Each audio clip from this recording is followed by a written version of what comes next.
ప్రశ్నించే తత్వాన్ని సంపుకొని పాటమ్మ ఊరేగుతున్నావు.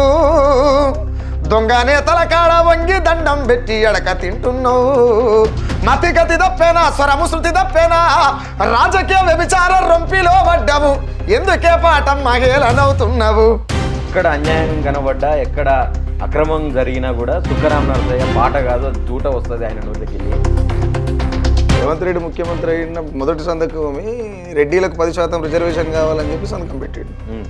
అన్నేసుడు నన్నేసుడు అని సామెత ఉంటుంది తెలంగాణలో. అట్లనే రాజకీయాలలో రెడ్డిలు లేకపోతే మజా ఉండదట, బలం ఉండదట. రాజకీయం చేయాలన్నా వాళ్ళే, రాజకీయాన్ని దించాలన్నా వాళ్ళే. నాటి రేవంత్ రెడ్డి అన్న మాట. డిప్యూటీ సీఎం అయినటువంటి బట్టి విక్రమార్క పిర్రల కింద పీట ఎందుకు లేదు? సేమ్ అదే స్థాయిలో ఉన్నటువంటి మంత్రి కోమరెడ్డికి పీటెట దొరికింది.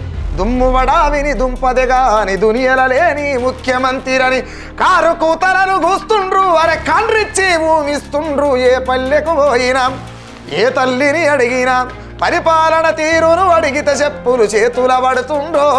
మారేమంతన్నకు బండబూతులతో హారతి పడుతుండో. పాట ఎవరి నోట్ల నుంచి తప్పుగా జారిన ఒప్పుకోను. ఎందుకు ఒప్పుకోను అంటే నీ అయ్యా జాగిరా.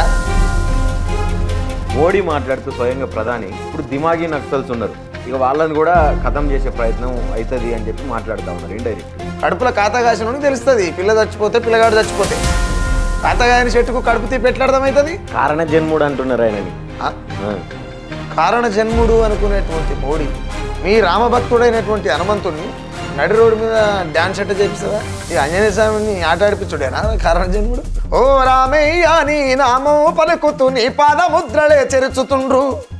నీకు తెల్లై కొంగును జాపిన అడవిని చిత్రహింసలు పెట్టి చంపుతుండ్రు. సుబ్బరామ నరసయ్యకు ప్రేమాభిమానాలు, బావమరదల పాటలు ఇప్పుడన్నా వాడతాడన్నా? నాకు తెలియదు. వాడాలి, ఈ రోజు వాడాల్సిందే ఖచ్చితంగా. చెలియా జగ్గన్న పేట శంభుని గుడి కాడ చేసిరి బాసాలిద్దరు. బహమానన్నీడా నాడి పోతివా ఏమోనెంట నా మీద భ్రమలు తీరేనా. ఇది కూడా ఏడిపించే పాటనే